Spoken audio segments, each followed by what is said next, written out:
আসসালামু আলাইকুম প্রিয় শিক্ষার্থী ভাই বোনেরা, আশা করি সবাই ভালো আছেন। পারভেজ একাডেমিতে আপনাকে স্বাগতম। আমি মোহাম্মদ শাহিন পারভেজ, আপনাদের অনলাইন ইংলিশ টিউটর হিসেবে সাথে আছি।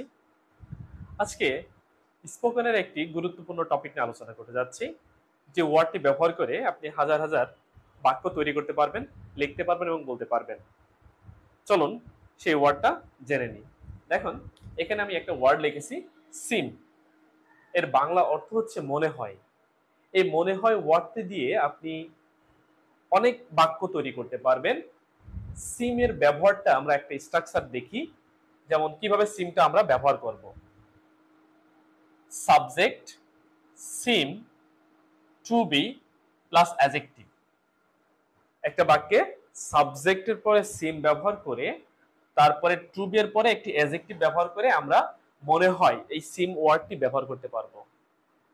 আমরা একটা উদাহরণ দেখলে আমরা বুঝতে পারবো, তাকে সুখী মনে হয়, তাকে জ্ঞানী মনে হয়, তাকে পরিশ্রমী মনে হয়, তাকে অলস মনে হয়, তাকে খারাপ মনে হয়। এই যে মনে হয় কথাটি আমরা প্রতিনিয়ত ব্যবহার করে থাকি। এই মনে হয় কথাটা আমরা কিভাবে ইংরেজিতে ব্যবহার করব সেটাই আজকে আমরা দেখব। প্রথমে তাহলে কি করব, সাবজেক্ট, দেন সিম, দেন টু বি, দেন একটি অ্যাডজেক্টিভ। কি মনে হয়, অলস মনে হয়, তাকে কি মনে হয়, পরিশ্রমী মনে হয়। এই যে পরিশ্রমী, অলস, সুখী সব ওয়ার্ডগুলাই হচ্ছে adjective word. So subject seem to be plus adjective word ব্যবহার করে আমরা সহজেই এই মনে হয় কথাটি আমরা ইংরেজিতে ডাইভার্ট করে আমরা স্পিকিং এবং রিটেনে আমরা লিখতে পারবো। যেমন আমরা কয়েকটা উদাহরণ দেখি। তাকে সুখী মনে হয়, he seems to be happy. তাকে সুখী মনে হয়, he subject seems, he third person singular number বিদায় সিমের সাথে এস যোগ হয়েছে। দেন টু বি, তাকে কি মনে হয়, সুখী মনে হয়। সুখীর ইংলিশ কি, হ্যাপি। টু বি হ্যাপি মনে হয়, টু বি সুখী মনে হয়। তোমাকে জ্ঞানী মনে হয়, you seem to be wise.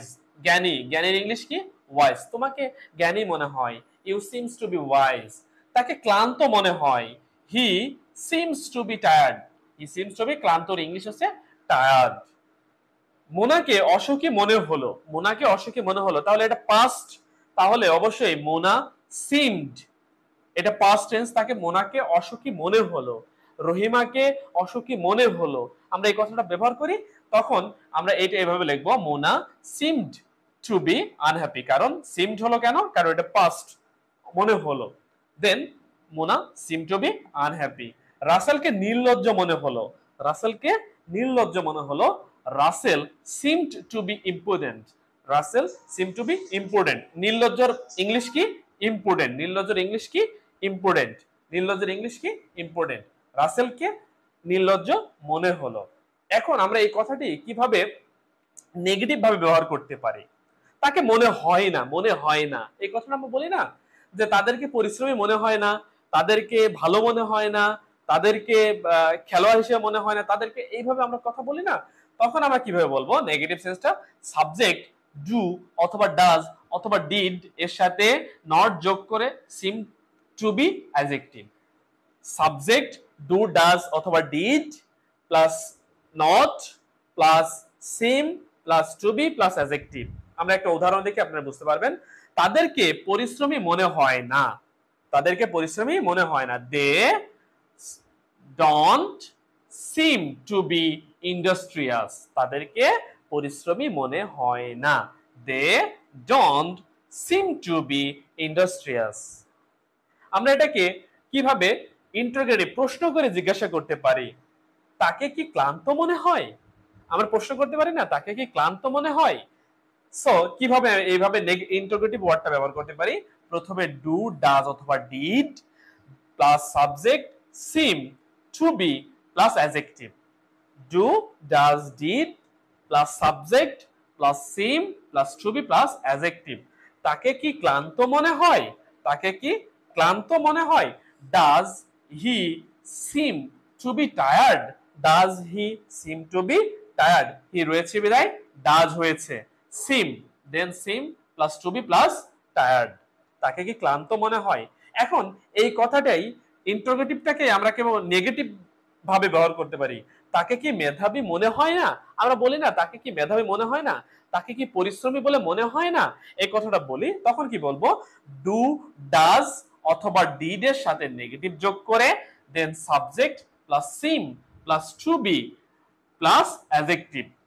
তাকে কি তাকে কি মেধাবী মনে হয় না, doesn't he seem to be brilliant. খুব সহজ একটা রুলস যেটা আমরা প্রতিনিয়ত ব্যবহার করে থাকি। সো এই মনে হয় অর্থে আমরা সিম ব্যবহার করব। তাহলে সিমের ব্যবহারটা কেমন হবে, subject seem plus to be plus adjective একটা ওয়ার্ড, যে ওয়ার্ড অ্যাডজেক্টিভ আমরা যে ওয়ার্ডটা ব্যবহার করব সুখী, জ্ঞানী, ক্লান্ত, অসুখী, নির্লজ্জ, পরিশ্রমী, ক্লান্ত, মেধাবী। সো এই ওয়ার্ডগুলা অ্যাডজেক্টিভ প্রত্যেকটাই। দেন প্রথমে subject seem to be plus adjective. যদি সেটা নেগেটিভ হয় subject do, does, did, not plus seem plus to be plus adjective. যদি সেটাকে ইন্টারোগেটিভ করতে হয় ডু, ডাজ অথবা did plus subject plus seem plus to be plus adjective. যদি সেটাকে নেগেটিভ ইন্টারোগেটিভ করার প্রয়োজন হয় do, does, did negative, not subject plus seem to be plus adjective. So এই সিম দিয়ে আপনারা হাজার হাজার বাক্য ইংরেজিতে তৈরি করতে পারবেন বলে আমি আশা করি। যদি এই ভিডিওটা আপনার কাছে ভালো লেগে থাকে তাহলে অবশ্যই লাইক, কমেন্ট, শেয়ার এবং সাবস্ক্রাইব করে আমাদের পাশে থাকবেন। Happy learning.